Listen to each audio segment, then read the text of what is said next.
Hello class 6। आज हम पढ़ रहे chapter 4 sorting material into groups यानी कि छटाई। मटेरियल यानी कि पदार्थ, जितने भी हमारे चीज़ें होती हैं वो सारी की सारी मटेरियल से बनी होती है। उन्हें हमें ग्रुप में करना क्यों ज़रूरी है, आखिरकार हम उसका ग्रुप क्यों बनाते हैं। Object around us are made up of a large variety of material. हमारे आसपास जितनी भी ऑब्जेक्ट वस्तुएं हैं वो सारी की सारी मतलब कि वेराइटीज़ अलग अलग मटेरियल से बनी हुई है। A given material could be used to make a large number of object. जो आपको मटेरियल दिया हुआ है उसका इस्तेमाल करके हम बहुत सारे ऑब्जेक्ट बना सकते हैं। It is also possible that then object could be made a single material. ये भी संभव हो सकता है कि जो ऑब्जेक्ट है वो आपका खाली एक ही सिंगल मटेरियल से बना हो, या फिर उस ऑब्जेक्ट को बनाने के लिए बहुत अलग अलग मटेरियल का इस्तेमाल हो सकता है। इसी तरह बहुत सारे ऑब्जेक्ट आपके अलग अलग मटेरियल से बनते हैं, जैसे लोहे का इस्तेमाल करना, लोहे से बहुत सारी चीज़ें बनाई जाती हैं। एलुमिनियम से तार बनती है, एलुमिनियम फॉयल बनती है। कॉपर से भी बहुत सारी चीज़ों को इस्तेमाल करके बनाया जाता है। ये सारे के सारे मटेरियल्स होते हैं। इसी तरह हम इसे ग्रुप यानी कि इनका समूह एक तरह से कैसे बनाया जाए वो इस चैप्टर में हमें पढ़ना है। प्रॉपर्टीज़ ऑफ मटेरियल यानी कि आपके जो मटेरियल्स हैं उनकी क्या क्या प्रॉपर्टीज़ हैं। पहला हमारा है अपीयरेंस। अपीयरेंस यानी कि जो मटेरियल है वो कैसे दिखाई देते हैं। शाइन, लस्टर और roughness. Non lustres. All metals are lustres, some are more and some are less. Example iron, copper, aluminium and gold etc. कुछ मटेरियल्स शाइन यानी कि चमकदार होते, देखने में शाइन करते हैं, चमकते हैं। कुछ चमकते नहीं है, रफनेस होता है उनके सरफेस पे, और कुछ चमकते हैं। जितने भी ज़्यादातर जो मेटल्स होते हैं हमारे यानी कि जो धातु होते हैं वो लस्टर होते हैं, वो चमकदार होते हैं। सम आर मोर, कुछ ज़्यादा चमकते हैं कुछ कम चमकते हैं। जैसे कि एग्जाम्पल है लोहा, कॉपर, एल्युमिनियम और गोल्ड, सोना। ये सारे के सारे चमकदार होते हैं, पर इनमें से कुछ ज़्यादा चमकदार होते हैं कुछ कम। और जो हमारे नॉन लस्टर होते हैं वो नॉन मेटल्स होते हैं, जैसे कि वुड, रबड़ और पीस ऑफ रॉक, इधर नॉन लस्टर, ये चमकदार नहीं होते। तो अगर हमें अपीयरेंस में इन्हें ग्रुप वाइज करना है तो हम लस्टर और नॉन लस्टर में उन्हें बांट सकते हैं। जो चमकदार मटेरियल और जो चमकते ना हो उससे हम इन्हें ग्रुप वाइज में बांट सकते हैं। अगला हमारा जो टॉपिक है वो हार्डनेस। हार्डनेस यानी कि कठोरता, कौन कितनी हार्डनेस रखता है। Materials which can be compress and stretch easily are called soft.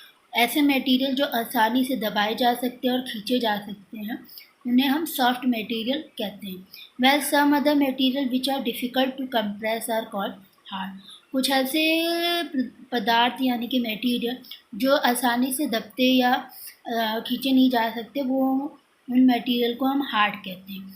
Example के तौर पे कॉटन और स्पंज चीज़ सॉफ्ट होती है क्योंकि हम इसे दबा सकते हैं और खींच भी सकते हैं। वेल आयरन इज़ हार्ड, और जबकि जो लोहा होता है वो कठोर होता है। अगर हार्डनेस के ऊपर आपको क्लासिफिकेशन करनी है, ग्रुप में बांटना है, तो सॉफ्ट और हार्ड में आप उसको ग्रुप वाइज कर सकते हैं। अगला टॉपिक है हमारा सॉलेबल और इनसॉलेबल। सॉलेबल वो चीज़ें होती हैं जो घुल जाती है, इनसॉलेबल जो घुलती नहीं है। Some substance have completely disappear. कुछ ऐसे सब्सटेंस जो गायब हो जाते हैं या कि और डिज़ोल्व इन वाटर और घुल जाते हैं पानी में। These substance are soluble in water. ये सारे के सारे सब्सटेंस सॉलेबल होते हैं। Substance do not mix with water and do not disappear even after we stirred for a long time.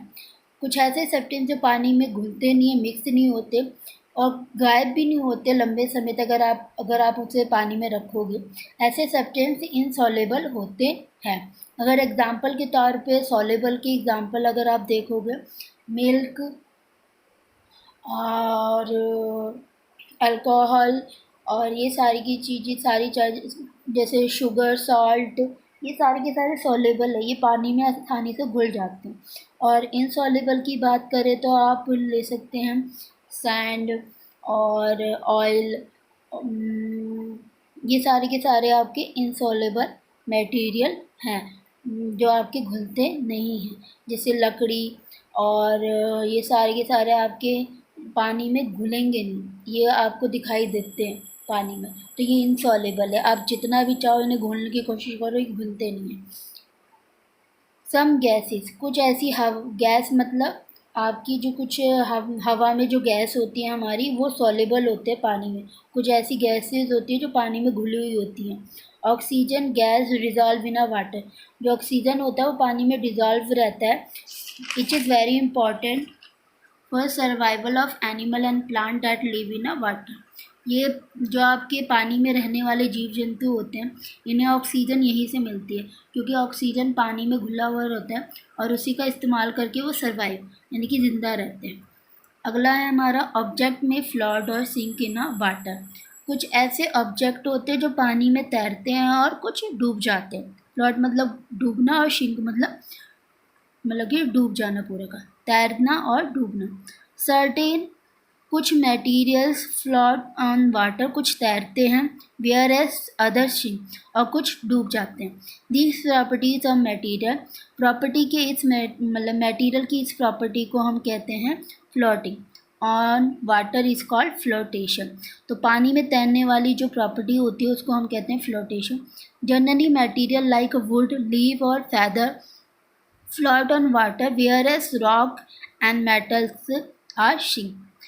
जो आपका एग्जाम्पल लिया है जैसे कि लकड़ी, पत्ते और आपके पंख, ये आपके पानी में तैरते हैं। और जबकि पत्थर, मेटल के जितनी भी चीज़ें होती हैं जैसे लोहा और कॉपर, ये सारे के सारे आपके पानी में डूब जाते हैं। ये इसलिए होते हैं क्योंकि इनका वेट ज़्यादा होता है। जो भी चीज़ भारी होती है वो पानी में ऑब्वियसली से डूब जाती है, क्योंकि उनकी डेंसिटी बहुत हाई होती है। अगला है हमारा प्रॉपर्टी ट्रांसपेरेंसी यानी कि पारदर्शिता। ट्रांसपेरेंसी में 3 चीज़ें आती हैं, ओपिक्यू, ट्रांसलेंट और ट्रांसपेरेंट। पहले हम पढ़ रहे हैं opaque. Material through which we are not able to see are called opaque. For example, wood, iron, gold, etc. ऐसे मटेरियल जिसके आर पार हम नहीं देख सकते, जिसके आर पार लाइट पास नहीं होती, यानी कि रोशनी आर पार नहीं हो पाती, उन ऑब्जेक्ट को हम ओपेक ऑब्जेक्ट कहते हैं। जिसका एग्जांपल है वुड, आयरन, गोल्ड, वॉल, दीवारें, दरवाज़ा, ये सारी की सारी ओपेक क्योंकि इसके आर पार हम चीज़ें नहीं देख सकते।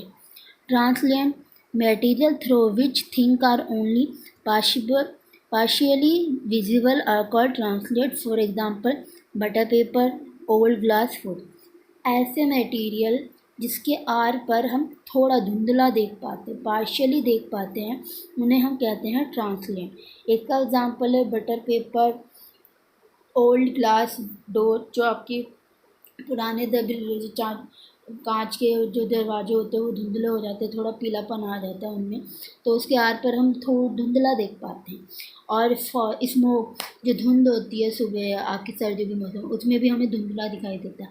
तो ये सारे के सारे एग्जाम्पल हैं ट्रांसलेंट के, क्योंकि इसके आर पर हमें थोड़ा सा पार्शियली दिखता है, क्योंकि इसके आर पर कुछ लाइट तो जा पाती है और कुछ लाइट नहीं जा पाती। Transparent material through which thing can be seen are called transparent, जिसके आर पर हम आसानी से देख सकते हैं। इसका एग्जांपल है glass, water, air, test tube. और जिसके आर पर आप आसानी से आर पार चीज़ें देख पाओ, वो ट्रांसपेरेंट होती है। क्यों? क्योंकि इसके आर पर पूरी की पूरी लाइट क्या हो जाती है, ट्रैवल हो पाती है, इसलिए वो हमें चीज़ें दिखाई देती है आर पर। इसे हम कहते हैं ट्रांसपेरेंट। इसकी एग्जांपल है glass, water, air, test tube etcetera. अब हमें ये ग्रुप की ज़रूरत क्यों, हमें शॉर्टिंग जो हमें छांटना पड़े वो ज़रूरी क्यों होता है? वो इसलिए ज़रूरी है कि material are group for our convenience, ताकि हमारी सुविधा के लिए हम उसको स्टडी कर सकें, उनकी प्रॉपर्टीज़ को, and also observe any patterns in their property, ताकि हम उसका इस्तेमाल आसानी से कर सकें। अगर आप किसी भी चीज़ की क्लासिफिकेशन ग्रुप वाइज नहीं करोगे तो उसको पढ़ना और उसको समझना बहुत ही दिक्कत की बात हो जाती है। इसीलिए ग्रुप बनाना बहुत ज़रूरी होता है। ग्रुप से हम उस चीज़ को आसानी से समझ सकते हैं, पढ़ सकते हैं और उसकी प्रॉपर्टी को जान सकते हैं। इसलिए शॉर्टिंग मटेरियल इनटू ग्रुप बहुत ज़रूरी होता है। चलिए यहाँ चैप्टर फिनिश। Thank you.